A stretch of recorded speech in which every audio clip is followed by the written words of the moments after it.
Welcome to Chad's Adventures, episode number 8. And today is New Year's Day, and it's another beautiful day here in Missouri. And I am about to meet with a local expert that's going to show me a cave nearby. And he just walked in. So if you'd like to go, let's go along.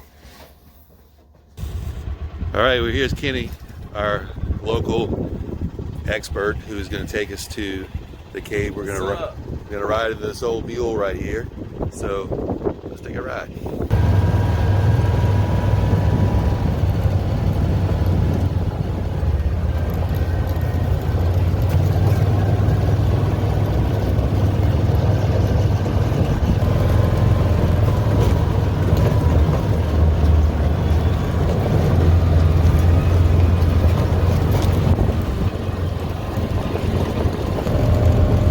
Kinney, where are we in Missouri?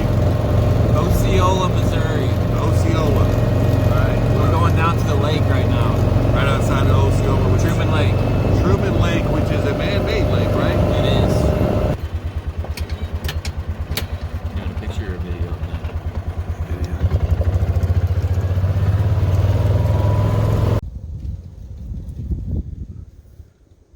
So this is as far as we can get on the four-wheeler, so we're gonna have to take the rest of the way by foot. It's gonna be about a 20-minute hike, so follow me.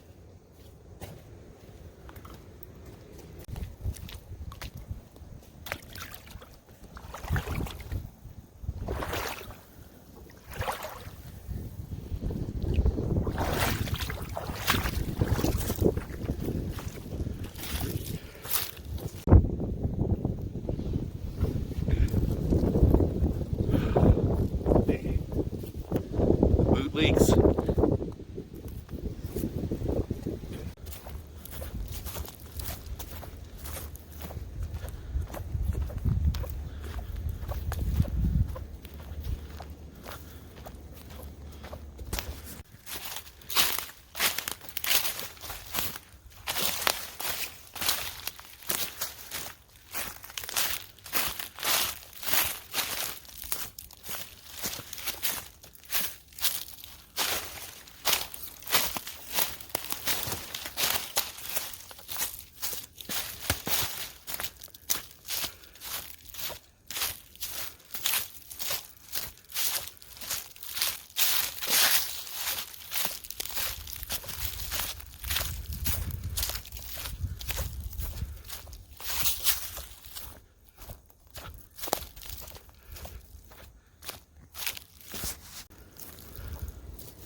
So what is this, Kinney?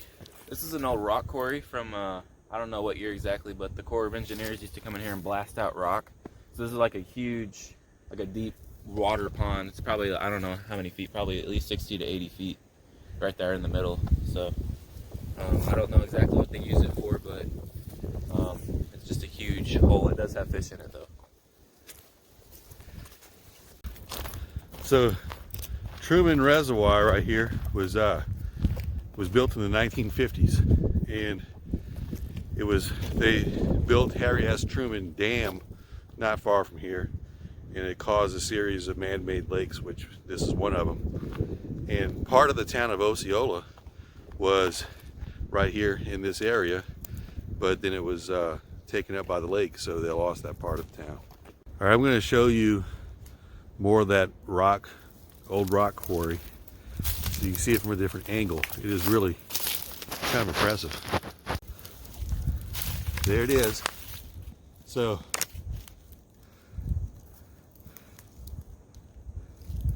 I'm not sure what they did with all that rock, but at one time there was a railroad that went out into the lake, and probably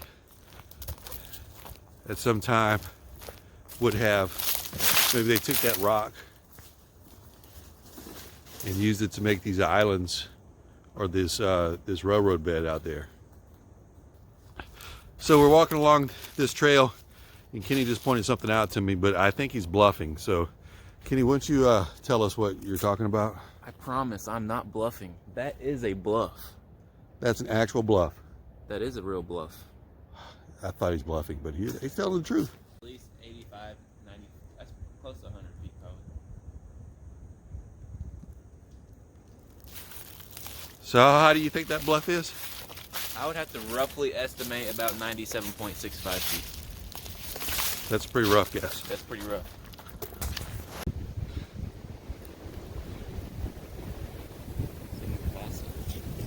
So we're on the other side of that bluff and just admiring the beauty of it.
There's life in here.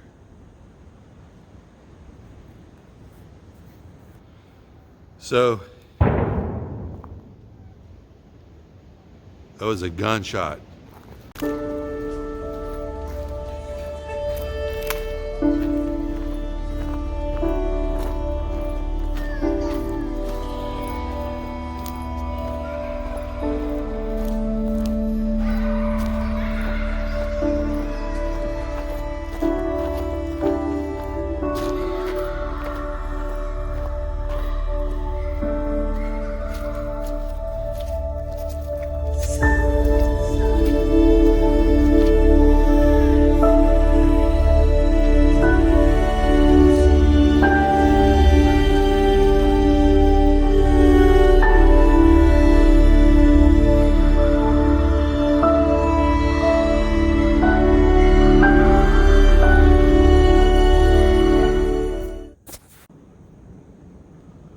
It's like some kind of mineral deposit that was leaking down there, but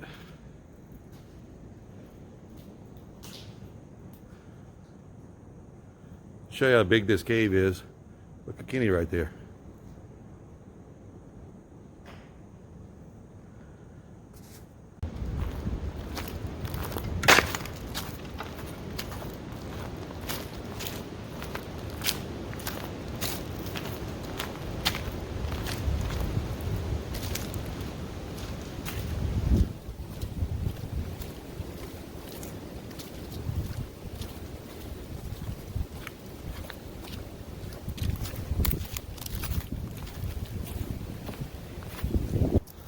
Well, we just left the cave.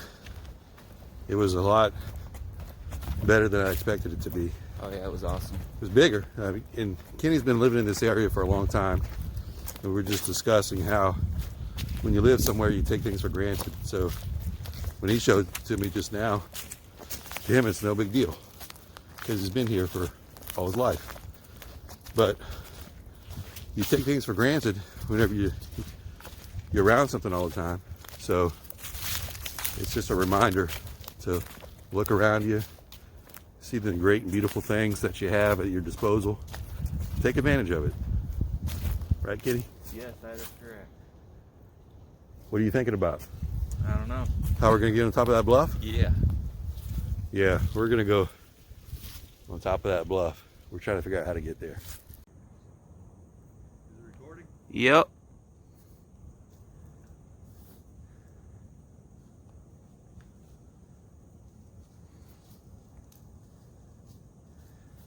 Chad's climbing up this big hillside right here. It's really steep, so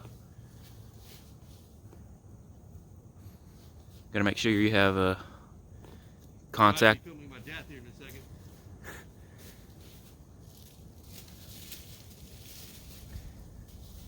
It looks pretty simple, but it's actually really hard. So even a native like me struggled coming up it a little bit. Really, the only thing that you have to grab onto is a couple little shrubs, and he almost fell down the mountain right there. So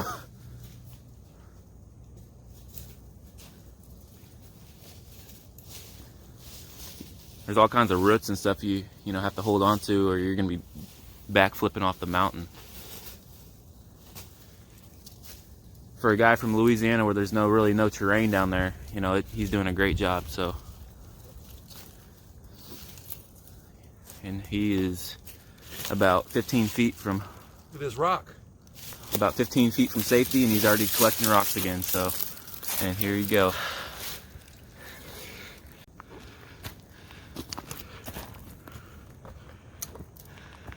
Look on both sides this way.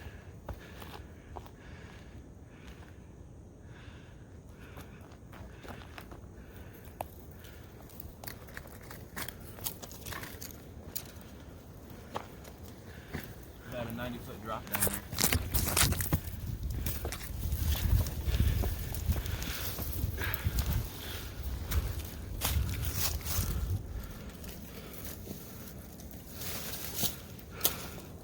I'd say that's about a 90-foot drop.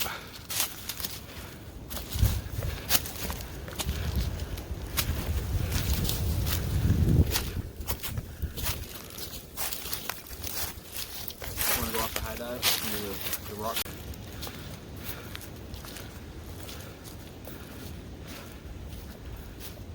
Gives you a better visual of how deep it, how far down it is from right here. It's a long ways down. So we found a man-made device up here.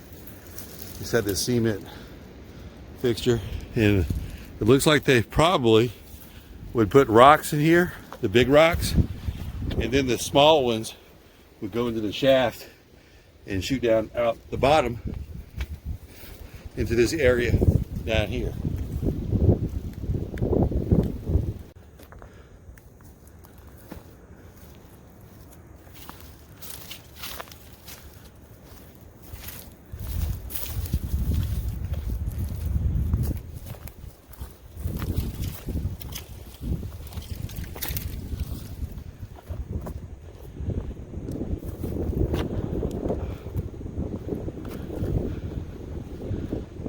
You can see Osceola from here.